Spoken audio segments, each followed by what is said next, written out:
Welcome back to the channel, guys. Remember to comment, like, and subscribe down below at Jack O'Hara TV. We've been posting like nothing but professional wrestling content as of late.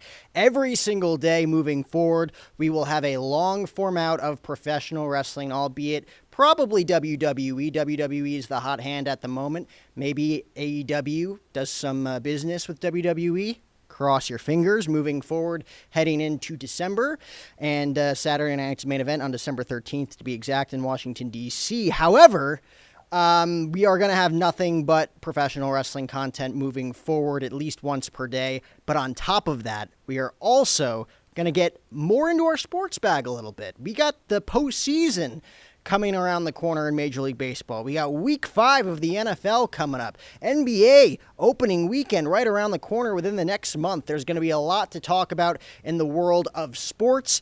Right now, in this episode, I want to talk about specifically Cal Raleigh versus Aaron Judge. And you know what I'm talking about if you're a baseball fan.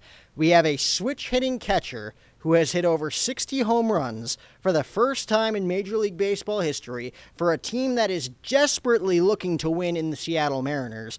And then on the other side, we already have a two-time MVP that just continues to be the new Barry Bonds, who didn't need to take steroids in order to do what he's doing in Aaron Judge. You know, he's hitting for average. He's hitting for on base. He's hitting for slugging. He's hitting for WAR. He's first in goddamn every single category that the Major League Baseball league has to offer.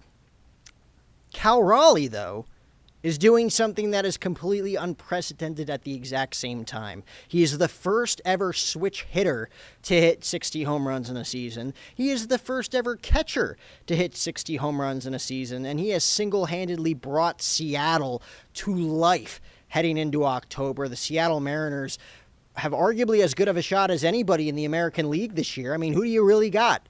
The Toronto Blue Jays are currently the number one seed in the American League, but they are currently tied with the New York Yankees with 2 games left to go. And if they win out, then they will win the American League East, and they will win that number one seed in the American League heading into October next week. If the Yankees find a way to gain a game on the Toronto Blue Jays, then they will win the American League, and they will also win the number one seed in the American League. They'll win the American League East, and they'll win the number one seed in the American League.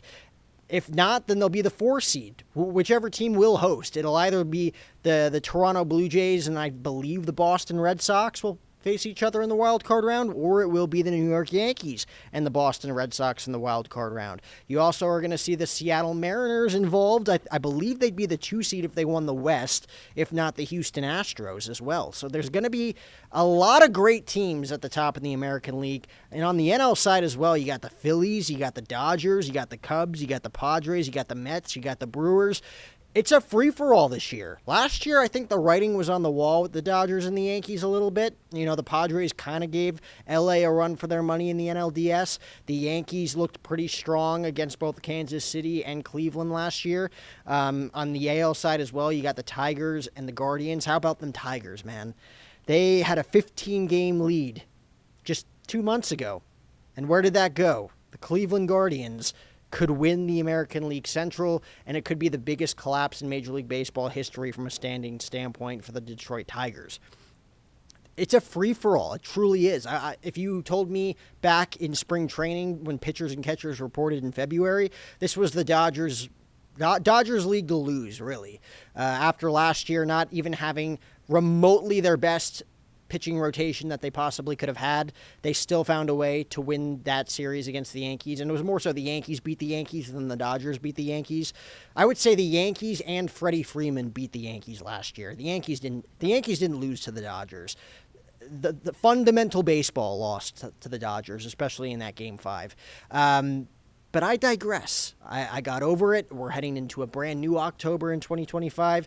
They're either playing the Red Sox or they're playing they'd play the winner of the Red Sox and Blue Jays, or the winner of potentially the Tigers and the Astros, I believe, would be the other wild card series if the Mariners win the AL West.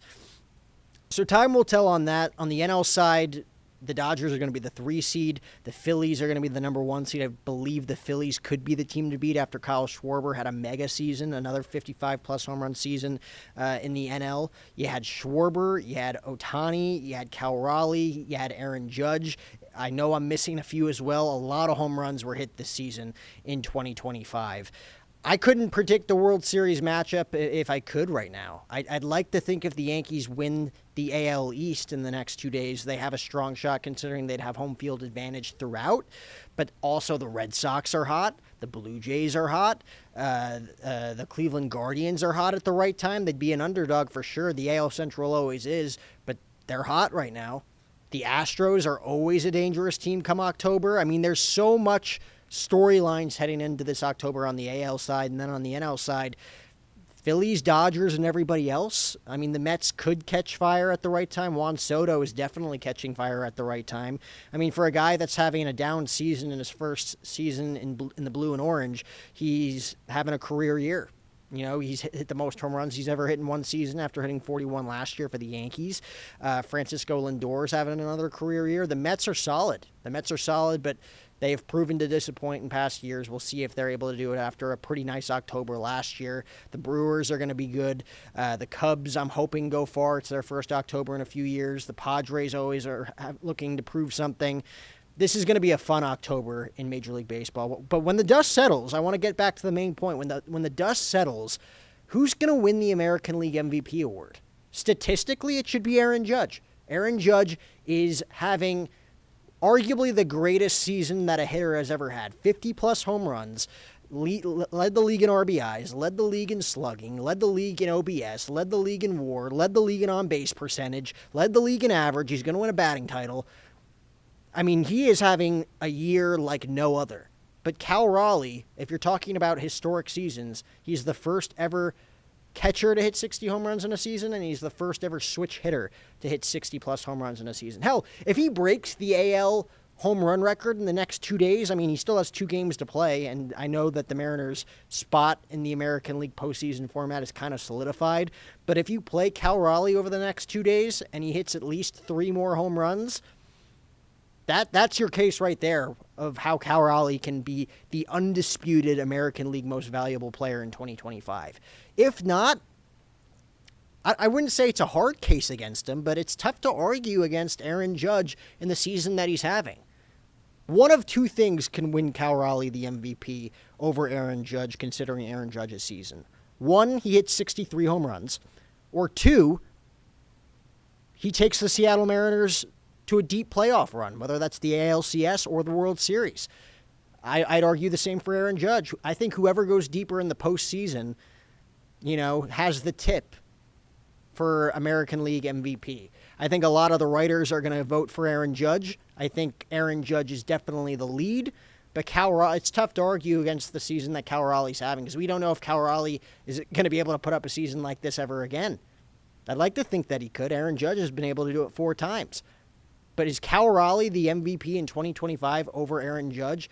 I will play devil's advocate. I think Cal Raleigh deserves to win it in the fact that he is having a historic season for a catcher and for a switch-hitting offensive player. Aaron Judge will be your 2025 MVP if they go based on batting average. He's going to win the batting title. If they go based on OBS, based on WAR, based on on-base percentage, based on average, because he is kicking ass in first place in every single category. What do you guys think down below? Comment, like, and subscribe on the channel. Remember, we're going to have WWE content every day, and we're going to have baseball content all October long right here on Jack O'Hara TV.